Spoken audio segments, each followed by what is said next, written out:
सत साहिब सतगुरुदेव की जय। बंदी छोड़ कबीर साहिब जी की जय। बंदी छोड़ गरीबदास जी महाराज जी की जय। स्वामी राम देवानंद जी गुरु महाराज जी की जय हो।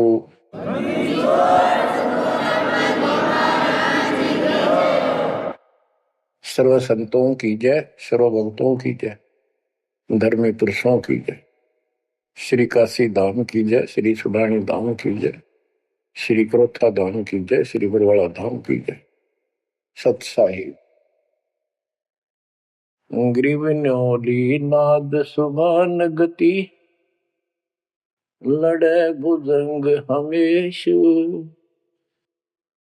जड़ी जानो नाम जगदीश है, विष नहीं व्यापे शेष। संत गरीबदास जी महाराज परमात्मा से प्राप्त अध्यात्म ज्ञान को कितने सुंदर तरीके से प्रमाण के साथ पेश करते हैं कि परमेश्वर कबीर जी का जो नाम है ये ऐसा जबरदस्त है। कबीर साहब ने बताया कि कबीर जैसे पनपति मंत्र सुन, रख पुन सुकोड़े, ऐसे बीरा मेरे नाम से गाल चले मुंह मोड़े। ये तो कबीर साहब ने स्वयं बताया। जैसे फनपति सर्प और गारुड़ के मंत्र को सुनकर उससे इतना डर जाता है कि अपने फन को इकट्ठा करके भागने की चेष्टा करता है, ऐसे मेरे नाम से, कबीर नाम से, उस सच्चे मंत्र से यू काल चले मुंह मोड़, ऐसे काल दूर भाग जाता है। गरीबदास जी कहते हैं, यम किंकर कर जोड़ चले तिस देख रे, धर्मराय के अंक मिटावे लेख रे, जीव जूनी नहीं जा बाठा डे गही, दर्ग मंज हजूर पकड़ छे की बही। गरीबदास जी आंखों देखा परमात्मा की शक्ति का वर्णन करते हैं कबीर जी का, कि उनको देख कर यम के दूत हाथ जोड़ के और दूर चले जाते हैं। और फिर परमात्मा ने धर्मराज के दरबार में जाके मेरी बही निकाली। बही वो बुक, वो पैड जिस पे अकाउंट लिखा था, और परमात्मा ने कहा ये मुझे दो, ये मेरा भक्त हो गया, इसने मेरी दीक्षा ले ली। वह पैड पाट दी जाता न वहीं पर फेंक दी कूड़े में। दर्ग मंज हजूर पकड़ छे की बही, जीव जूनी नहीं जा बाठा डे गही। कि कबीर साहब ने जिसकी बाह पकड़ ली, जिसका हाथ पकड़ लिया, जिसको शरण दे दी, वो जीव 184 प्रकार की योनियों में नहीं जाएगा। बाह ठाडे गही, ठाडे ठाडा मीन तगड़े, समर्थ, शक्तिशाली ने हमारी बाह पकड़ ली, हमें शरण दे दी। ठाडे की परिभाषा थोड़ी सी बताता हूं आपको, क्योंकि बच्चों कोई भी हम प्रसंग सुनते हैं उसके साथ उसका जो लिंक होता है वो कथा का होना अति आवश्यक है, अन्यथा उसका कोई प्रयोजन नहीं रहता। काफी समय पहले की बात है, एक भक्त अब परमात्मा कबीर जी की शरण में था, संत गरीबदास जी के माध्यम से। और पुराने समय में खेती किसानी जो होती थी वो केवल वर्षा पर निर्धारित होती थी, और कोई नहर नूर नहीं थी, ना उसका कोई पानी लगता था। बारिश हो जाती थी कुछ एक क्षेत्र में तो उसमें किसान अपना उसको संवार के बीज बो दिया करते थे। जमीन ज्यादा हुआ करती थी उसमें।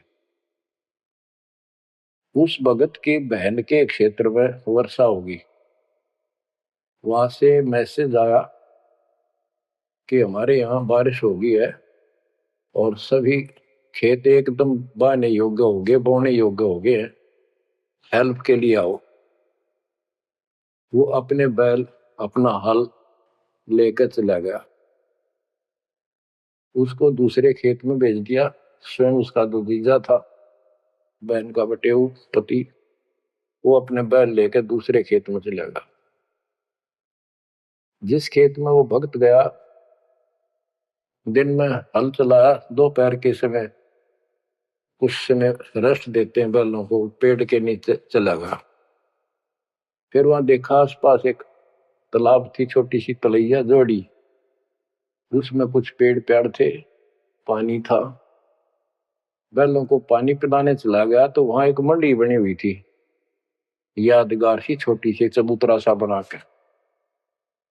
उस पे एक बेली गुड़की रखी थी। बेली पहले 5 किलो का कट्ठा ही बना करते, वो विशेषकर चढ़ाने के लिए होता था, भेंट अपने देवी देवताओं को किसान चढ़ाते थे, बोल देते थे पहले ही फसल का पहला वो 5 किलो ऐसे पीर का चढ़ाओ। वो पीर की मंडी थी।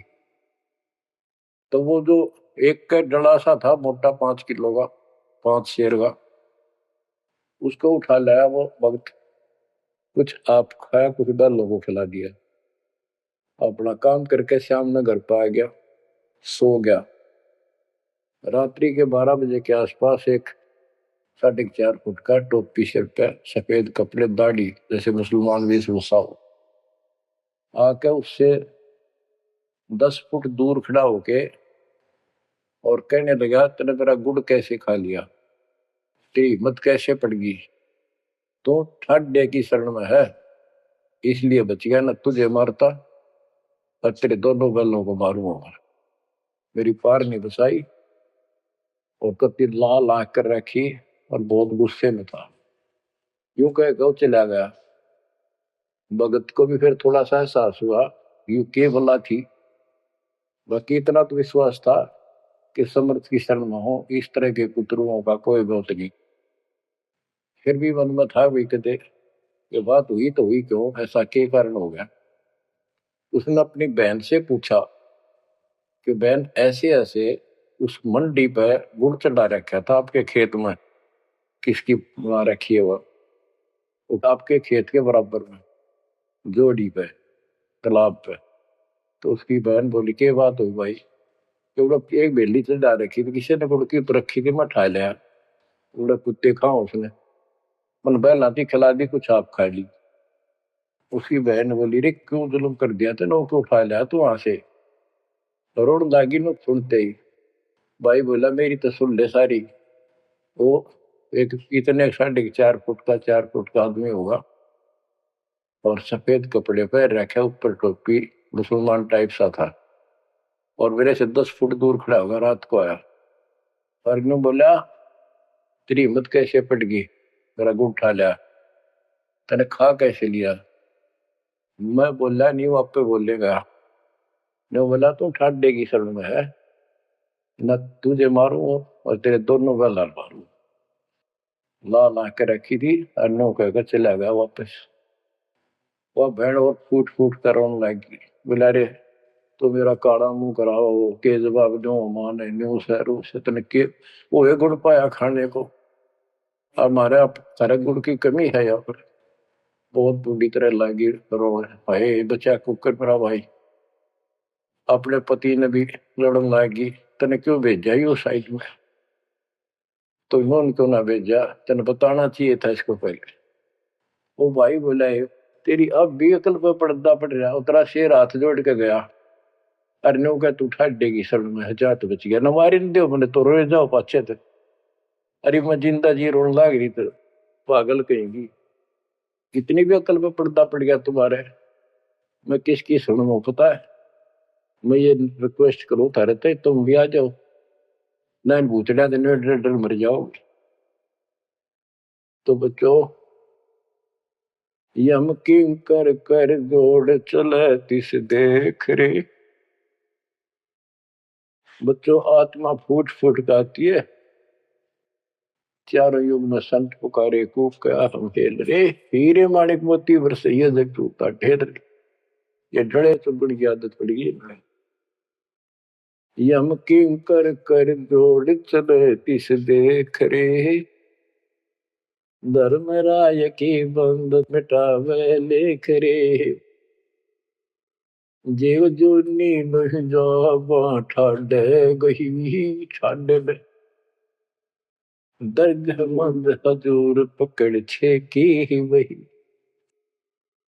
सुन मंडल सतलोक अगमपुर धाम है, धन बंदी छोड़ कबीर तुम्हारा नाम है। बच्चों, इस परम पिता के प्रेम में ऐसे गजब के ज्ञान, ऐसे समर्थ की शरण आत्मा बाहु को देती है, रोका नहीं जाता। सो शुक्र मनाते अपने गुरुदेव का, एक निछोड़ हे परम पिता कैसे शरण दिया, कैसा सुंदर राह बता दिया। नहीं या बिरान माटी राखो या भूतड़े, अरे न पूजे भी जाओ और दुर्गति भी जो कि न रहनी थी। और गीता कहती है भूत पूजोगे भूत पढ़ोगे। परमात्मा की सूक्ष्म वेद की वाणी कहती है भूत में सो भूत है, देव में सो देव, राम में सो राम है, सुन सकल सुरदेव। अब प्रश्न चल रहा है, कबीर जैसे फनपति मंत्र सुन रख फन सकोड़े, ऐसे बीरा मेरे नाम से काल चल मोड़े। पारक के अंकी अमर ग्रंथ की प्रथम वाणी है, गरीब नौल नाद सुभान गति, लड़े भुजंग हमेश, जड़ी जानो नाम जगदीश है, विष नहीं कैशेष। जैसे एक नेवला होता है सारा 9 इंच का प्राणी, और वो 10 फुट के सांप को, सर्प को, भुजंग को मार देता है। कैसे मार देता, उसके पास एक ट्रिक है, उसके पास एक जड़ी होती है, एक नागदमन जड़ी होती है जंगल में, उसको सूंघता है, उसमें स्मेल आती है। वो सर्प को उस समय छेड़ता है जो वो जड़ी के आसपास होता है, वो झाड़ बोझड़ों के अंदर होती है। वो सर्प को छेड़ता है, सर्प ऐसे फन उठा लेता है और वो जाके एकदम वहां जड़ी श्वास में भर लेता स्मेल, और आके उस सर्प के सामने सो के थोड़ी सी दूरी से छोड़ देता है। जिस दर से हवा चल रही हो सर्प की तरफ जा रही हो, उस साइड में हो जाता हो। सर्प को उससे चक्कर आने शुरू हो जाते उस स्मेल से, उसका जी घबराता है और वो भागने की चेष्टा करता है। नेवला फिर उसके गर्दन पे बैठ जाता है, मुंडी पे पीछे के, और वहां मुंह के ऊपर फिर वो स्मेल छोड़ता ही रहता है। उसको अचेत करके फिर पकड़ कर उसको मार डालता है, काट देता है।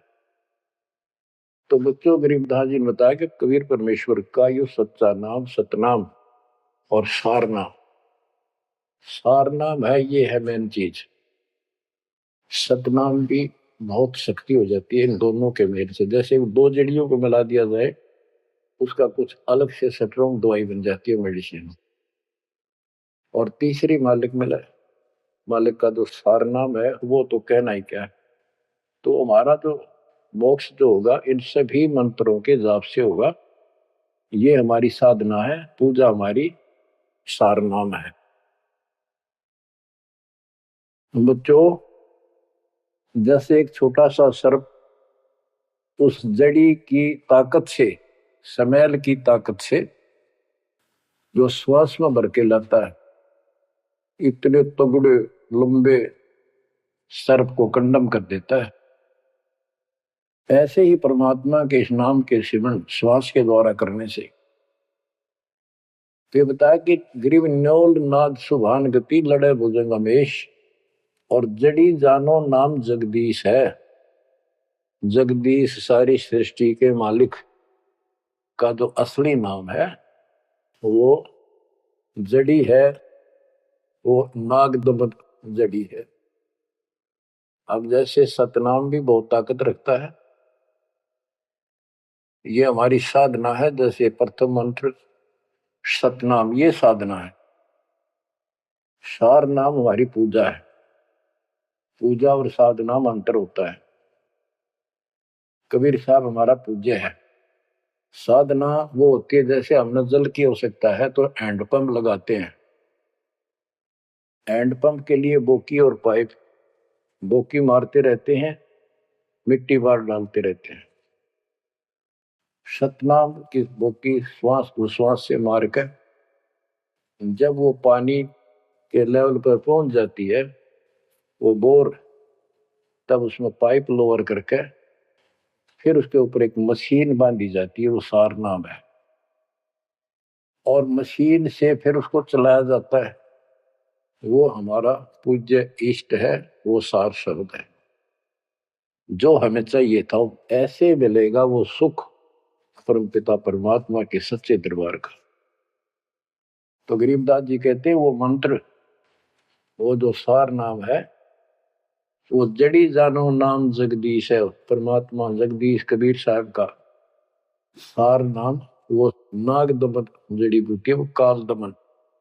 और विष्णु व्यापक शेष, छोटे से सांप की बात छोड़ो, शेष नाग जो सबसे बड़ा ताकतवर 1000 फुट का पंदर है, यानी काल 1000 भुजा का ताकतवर है, ये भी निकट नहीं आ सकता। बच्चों किस्मत सराहा करो अपनी, 100 गुण गाया करो।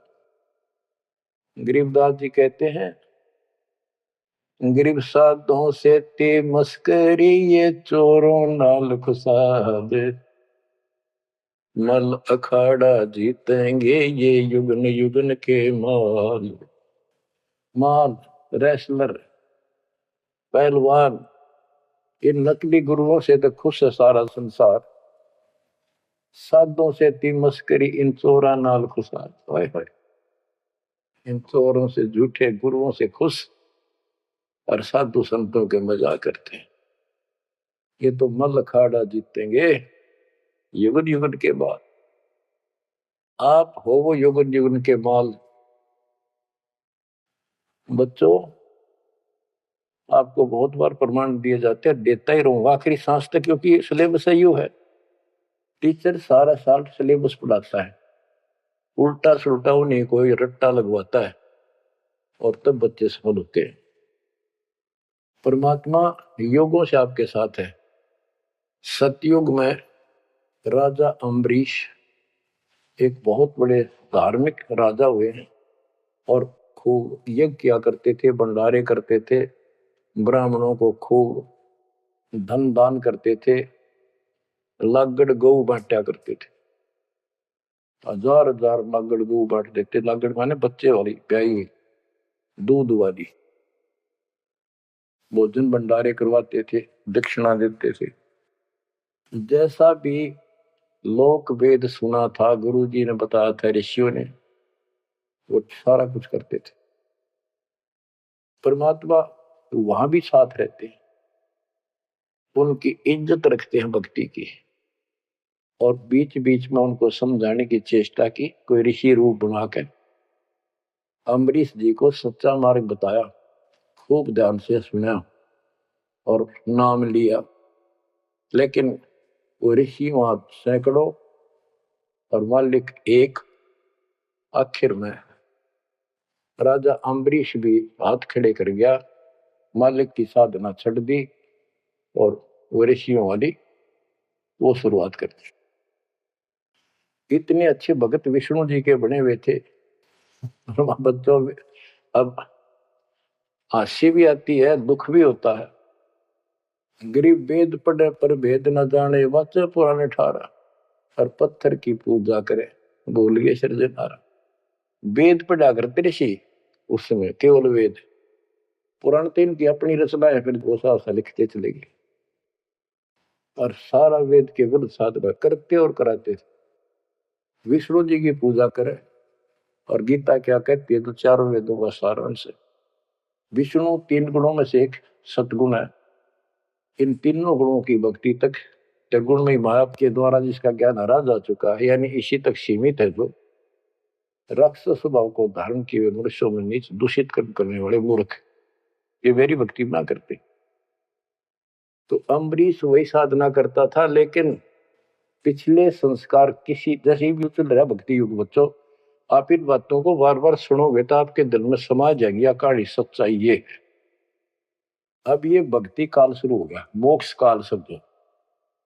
इसमें हजारों वर्षों तक चलेगा, अरबों भगत बच्चे बेटा बेटी पार होंगे, जो चलेगा जो भी लाखों वर्ष और भी चलेगा। लेकिन वो साधना करते रहेंगे, लेकिन उनका विश्वास इतना नहीं बनेगा, वो फिर यही रह जाएंगे काल के जाल में। उन्हीं में से फिर, क्योंकि उनकी भक्ति जबरदस्त है, शास्त्र अनुकूल है, अगले सतयुग में उन्हीं पुण्यात्माओं को काल जन्म देगा। उनको पहले ऊपर के लोकों में रखेगा, ऊपर के लोकों में स्वर्ग में देवता हजारों लाखों वर्ष वहां रहेंगे। यानी एक कोल्लू के साथ चक्कर है, चैन है, चैन। उस चैन पर जैसे डाल देते हैं, ब्रह्मलोक में गए, फिर चक्कर काटते काटते विष्णु लोक शिव लोक सारे अपने कर्म फोड़ के भोग के खत्म करके फिर भी उनके पुण्य इतने बच जाते हैं कि सतयुग में जन्म देते हैं उनको। और सतयुग में भी अच्छे पुण्य कर्मी फिर राजा बनते हैं। और वह भक्ति, ये वाली भक्ति कसक और वो शेष बची ताकत फिर भी साथ रहती है। और इस कारण से भगवान भी उनके साथ रहना पड़ता है। जो बच्चा गौ की नजर में, यूं साईं को संत भक्तों के पीछे फिरे भक्त वसल भगवंत। कबीर जो जन मेरी शरण है ताका हूं मैं दास, गेल गेल ला गया करूं जब लग धरती आकाश। तो अपने इस विधान अनुसार अमरीश से मिले। ठीक है, एक बार तो यह बात इतनी गजब की है, सारी ठीक ठीक लगती है, लेकिन माहौल खराब होता है। ये ज्ञान बताने वाला एक होता है, दूसरा समर्थक नहीं होता।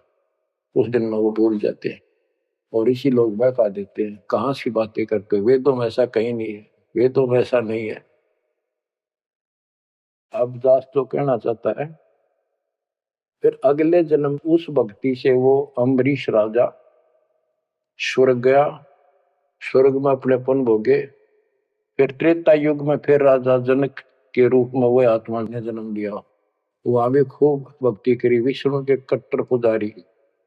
वही भावना वही भाव फिर भरा हुआ था, परमात्मा फिर भी मिले उनको। लेकिन राजा और सिद्धियां इतने ठाठ बाट और मकाने वाले वो गुरु निरे ऋषि हमारी ऐसी घिस काट रखी काल में, हम ऐसे मूर्ख बना रखे, थोड़ा सा भी सुख हो जाए, कोई प्रभुता कोई पद प्राप्त हो जाए, हम खुद भगवान बन जाते हैं। लेकिन पिछली धार्मिकता के अनुसार हम कुछ धार्मिक भी बने रहते, लेकिन रहते वही के वही। और अम्बरीश राजा इतने अच्छे भगत थे, पिछली सिद्धि शक्ति मालिक की वो भक्ति की सही थी। एक बार दुर्वासा ऋषि ने उनके ऊपर सुदर्शन चक्कर छोड़ दिया। दुर्वासा कहता था कि तू ये साधना छोड़ दे, मैं बताऊं वाह कर। अम्बरीश ने हाथ भर ली पर छोड़ी नहीं। अगली बार गया, उसने गुस्सा हो गया कि तू मानना नहीं मेरी बात, तेरा सिर काट दूंगा, इतना गुस्सा था। सुदर्शन चक्कर छोड़ दिया। सुदर्शन चक्कर राजा अम्बरीश के पैर छू के और दुर्वासा ने मारने खातिर वापस चाल पड़ा। दुर्वासा भागता फिरा तीन लोक में, कितने उसने गुफा नहीं मिली जरा बच जा, कुछ संरक्षक नहीं पाया। परमात्मा कबीर जी ने विष्णु रूप बनाया, एक सभा ला दी, 1 मिनट में के कर दी कर दे बोलो में। दुर्वासा ने देखा भगवान विष्णु बैठे, वहीं पहुंच गया और कंप पे डांक ठोक रखी, मन बचा लो भगवान, बचाओ मुझे, सुदर्शन चक्कर मुझे मारेगा। परमात्मा बोले क्या गुस्ताखी कर दी, क्यों मार रहा है तेरे को। फिर वह सारी कहानी बता दी। भगवान बोले कि भक्ति के भाव से चलो, ये ताकत से नहीं चलता ये मार्ग। अपना ज्ञान दो, कोई मानने ठीक है, ना मानो ना मानो, मुझे बचाओ भगवान, मुझे बचाओ। उसमें सुदर्शन चक्कर रुक गया, खड़ा हो गया दूर, भगवान की शक्ति से डर के देख के। तो दुर्वासा को विश्वास हो गया कि यहाँ बचाओ हो सकता है, माफ करो मुझे, माफ करो। परमात्मा बोले अम्बरीश के पैर पकड़े, वो बचाओगा तुम्हें, इससे मैं नहीं बचाऊंगा। हाथ जोड़ा, हे भगवान आपके दरबार में मैं नहीं बचूंगा, कहाँ भेजो हो दाता, मैंने तो रास्ते में मारेगा। बोला जा, वहीं जान बचेगी तेरी। अम्बरीश के चरणों में गिरा वो, जिसने 56 करोड़ यादव मार दिए थे एक में चलता है। तो कहते हैं अपनी देसी कहावत हमारे यहाँ, शेर न सोआ शेर, जरूर टकरा कर घनी बकवाद करनी है ना। अम्बरीश के चरणों में मत्था टेका उसने, मेरी जान बख्शो महाराज, जान बख्शो, बख्श दो। अम्बरीश राजा बोले, महाराज मैंने कुछ नहीं कहा, तेरा कर्म तुझे मिला। और वो सुदर्शन चक्कर हाथ से पकड़ लिया राजा अम्बरीश ने, और ऑफ कर दिया, शांत हो गया। बोला ले जा तेरी तोब। और भक्ति के बावरे ना चाहिए इंसान। बच्चों, अम्बरीश राजा की इतनी महिमा होगी, ऋषि भी हैरान थे जो उनके गुरु लोग थे। वो नहीं छोड़ कहते, मन तू सुख के सागर बस रे, और न ऐसा यस रे। तू सुख के सागर बस रे, ये झूठे यशों में कुछ नहीं धरा। वह सतयुग में महिमा होगी, फिर राजा जनक बन गए। राजा जनक वही भाग्य बाबा नानक बने। जब एक सुखदेव नाम के बाल ब्रह्मचारी माँ के गर्भ से भक्ति ले रहे थे और आकाश में उड़ जाने की सिद्धि थी, उस हृदय की गांठ से पंसारी बन जाते ही, अपने बराबर किसी ने नहीं समझा था। राजा जनक के पैरों में पड़कर स्वर्ग तक जाने का विरोध करवाया। वो मोक्ष तक बहुत दूर की बात है, वो तो मार्ग ही नारा है। गरीब सुखदेव ने 84 भुगती बिना पजावे खरगो, तेरी क्या बुनियाद परानी, तो पेंडा पंथ पकड़ो। के सुखदेव जैसे ऋषि जिसकी टूटी बोला करती, सारे देवता उसका सम्मान करते थे, बड़ा पहुंचा हुआ है। वो भी फिर 84 लाख योनियों में गया। राजा जनक से दीक्षा ली। पहले तो यूं कहता, मैं बाल ब्रह्मचारी ब्राह्मण ऋषि, जनक विदेही राजा भाई, कैसे शीश नवाऊं जाई। सुखदेव बोले, ज्ञान विवेक का हमने स्त्री का मुख नहीं देखा। राजा के 10,000 रानियां। तो गरीबदास जी कहते हैं, गोरख से ज्ञानी गणे सुखदेव जति जिहान। वो अपने आप को जति मान रहा था। और सीता सी वो बारिया संत दूर स्थान। संत के घर बहुत दूर है, इन बात का तो नहीं भाई इसने ब्याह करवा रखा है, इसका न्यू हो रहा था, भाई संत कैसे हो सकता है। 10,000 रानी थी, फिर भी उस नकली थे तो भी अच्छा था राजा जनक। बच्चों, ये मूल ज्ञान है, ये निचोड़ है, निष्कर्ष है, ये तत्व ज्ञान है। और राजा जनक रूप में बहुत गणे यज्ञ किए, बहुत प्रमाण है पुराणों में।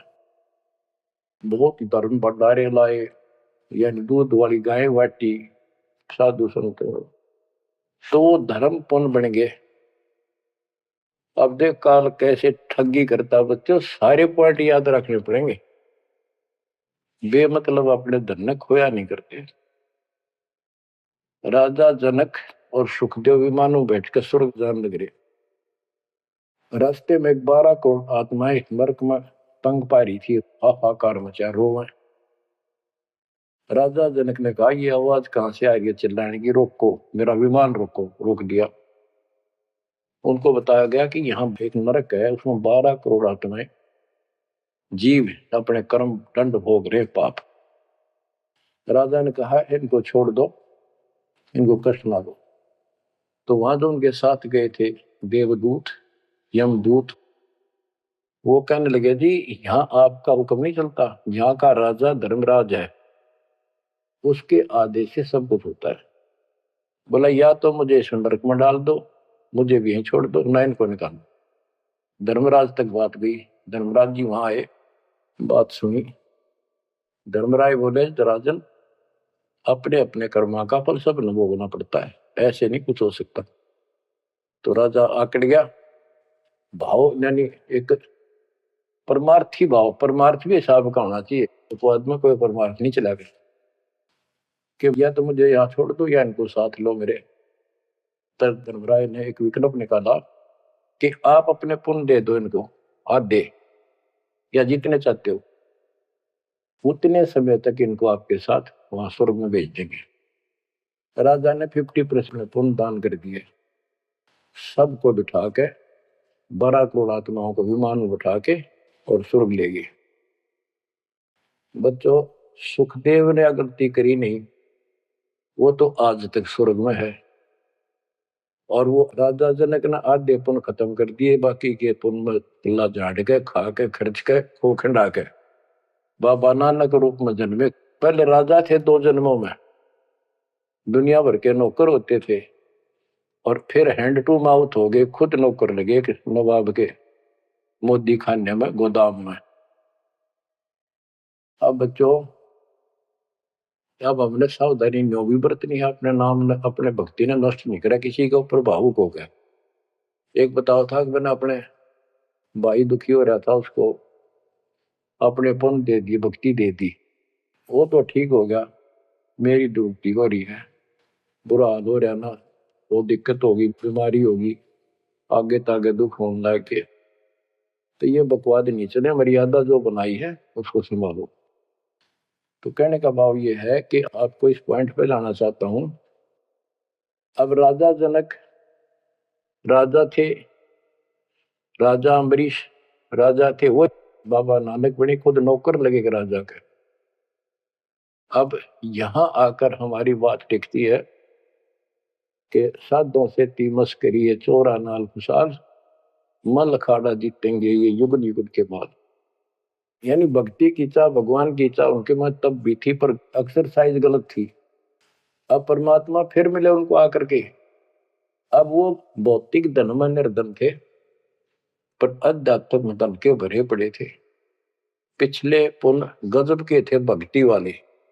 एक तो धर्म कर्म किए होते हैं वो, और एक होते भक्ति की शक्ति। हुआ न्यो की नो डटी थी उसकी, वो पुण्य खत्म कर दिए थे उसने। तो वो भक्ति उस कारण से परमात्मा फिर आकर मिले। अब वो हैंड टू माउथ था, सुन ली। राजा होता तो तब भी ना सुनता। तो बच्चों, आज आप से कितने निर्धन हो और कितने धनवान हो, आप उस मालिक के सच्चे बच्चे हो। पिछले जन्म जन्मांतर से आप भक्ति करते हुए आ रहे हो। अब परमात्मा ने अपना वो धन देखना है। कबीर शब्द निर्धना धनवंता नहीं कोई, धनवान वा को जानियो जहाँ पर राम नाम धन वही। आपके पास वो राम नाम का धन भरा पड़ा है। और जैसे सुकुच मीन मिलता नहीं भाई, स्वाति सीप सब अड़ ही जाई। सुकुच मीन सदगुरु हो आया, जिन परमात्मा का भेद बता। जैसे सीप और मोती का उदाहरण दिया जाता है कि स्वाति भी मिल गई सीप को, ऊपर की बूंद, मोती भी बन गया। लेकिन एक सुकुच मीन जब उसमें टक्कर ना मारे, उसने खुल नहीं, तो मोती माए गड़ गया और वह सीप भी मर गया। तो बच्चों, ये भक्ति धन थारा इब कभी नहीं गड़ मर जाता, सतगुरु ना मिलता था। तो अब आपका वो मोती सुरक्षित है। अब कहते सुकुच मीन सतगुरु हो आया, जिन परमात्मा का भेद बता। तो बच्चों, फिर बाबा नानक को मालिक ऊपर लेकर गए और उनको वो सच्चा राह बताया। उसके बाद उनकी जिंदगी बदल गई। यानी पहले वकील हो रहे थे काल के, सुने नहीं थे। अब जो बाबा नानक जी हिंदू धर्म में जन्मे थे, खत्री गोत्र था, और भगवान विष्णु कृष्ण राम कुर्बान थे इनके ऊपर। गीता का पाठ ब्रजलाल पांडे से पढ़ा करते थे और गीता पढ़ते थे। दाता मिले तो खूब तर्क वितर्क किए। आखिर में बोले अखा वेखूं तो मानो। तो परमात्मा ने आई विटनेस भी बनाने थे। बेई नदी सुल्तानपुर के साथ से बह रही है। सुल्तानपुर में बाबा नानक की बड़ी बहन ब्याह रखी थी, वह अपनी बहन के वहां रहते थे, नौकरी करते थे नवाब के। सुबह सुबह स्नान करने जाया करते थे उस नदी पे। वहां परमात्मा ने 2-3 मीटिंग करी। तीसरी बार जब आए ने बोले आंखें देखो, जो मानो बात सारी समझ में आ गई। गीता बार बार देख ली, पढ़ ली, सच्चाई भगवान कोई और है।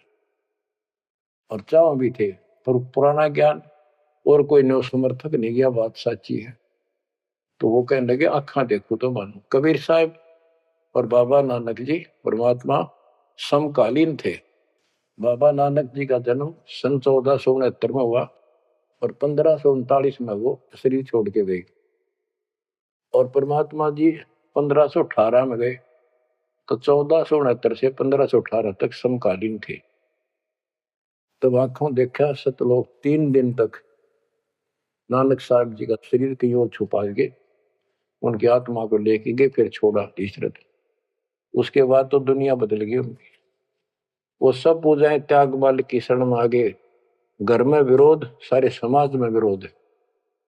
उसके पिता भी बहुत दुखी हो गए, तो के पैदा हो गया हमारे, देवी देवताओं को ऐसा गलत बोलता है। तो बहुत परेशान हुए। लेकिन जब आंखों देख ली, कौन सुने किसकी। सूरवीर होते हैं संत, संत सिपाही और शेर पीछे नहीं हटते। तो बच्चों सारा ज्ञान सत्संग से होता है। परमात्मा का और उस प्यारी आत्मा का, आत्मा और परमात्मा नानक साहब का सत्संग हुआ। सत्संग से बात स्पष्ट हुई। अब पारक के अंक की वाणी सुनाता हूं कुछ। साधों से ती मस्करी ये चोरा नाल खुशाल, नल अखाड़ा जीतेंगे ये युगन युगन के माल। अब वो बाबा नानक युगन युगन के माल थे और वो जीते, डट के खड़े हो गए। फिर जब ज्ञान समझ में आ गया, सारा संसार मीराबाई थी युगन युगन की माल। सत्संग में जाना ना छूटे मां, जल का मरो संसार। तो बच्चों इस स्थिति में तो बनाना पड़ेगा एक दिन, जब जाता राजी होगा। और ये ज्ञान खुद देता है भगवान। और वो आत्मा जो इसको सुनकर कुर्बान हो जाती है, वो महान आत्मा होती है। गरीब अंश गवन करते नहीं, मान सरोवर छाड़, कौवे उड़ उड़ जात हैं खाते मसाड़। हंस और कौवे और बुगले सब पक्षी कहलाते हैं। हंस उस मानसरोवर को नहीं छोड़ता जहां उसका आहार मोती होते हैं। और कौवे वहां टेके नहीं, क्योंकि उन्हें तो जगह जगह जाकर मांस खाना, हाड खाड़े, हाडों का मांस चाटना, किसी पशु के जख्म में चोंच मारना, ये कौवियों जैसी व्यक्ति के लोगों का स्वभाव होता है कि उनका अपना उल्लू सीधा हो, स्वार्थ सिद्ध हो, ताकि अगला कितना दुखी हो। ये कौवे जैसे जीव होते। अब यहां बताते हैं, कबीर साहब कहते हैं गरीब अंश गवन करते नहीं, मान सरोवर छाड़, कौवे उड़ उड़ जाते हैं खाते मांसाहाड़। गरीब मान सरोवर मुक्ति फल, मुक्ता हल के ढेरे, कौवा आसन न बंद जय भूमि दीन सुमेर। गरीब कौवा रूपी बेक है ना प्रतीत यकीन, 68 का फल मेटे करे भये दीन बेदीन। गरीब हंस दशा तो साध है, सरोवर है सतसंग, मुक्ता हलवाणी चुगे फिर चढ़त नवेला रंग। अब स्पष्ट कर दिया कि ये सत्संग जो है ये मानसरोवर है, और भगत साध ये हमारे हंस हैं। अब कौवे बुगले तो मेंढक मछली अड़ंगा कुवाड़ बकवाद करते हैं, और हंस केवल मोती खाता है। इसी प्रकार निर्विकार जो भगत आत्मा बन गए, बेटा या बेटी, वो हंस जैसे हैं। वो केवल मालिक की वाणी, परमात्मा की भक्ति और धर्म कर्म रूपी मोती खाते हैं।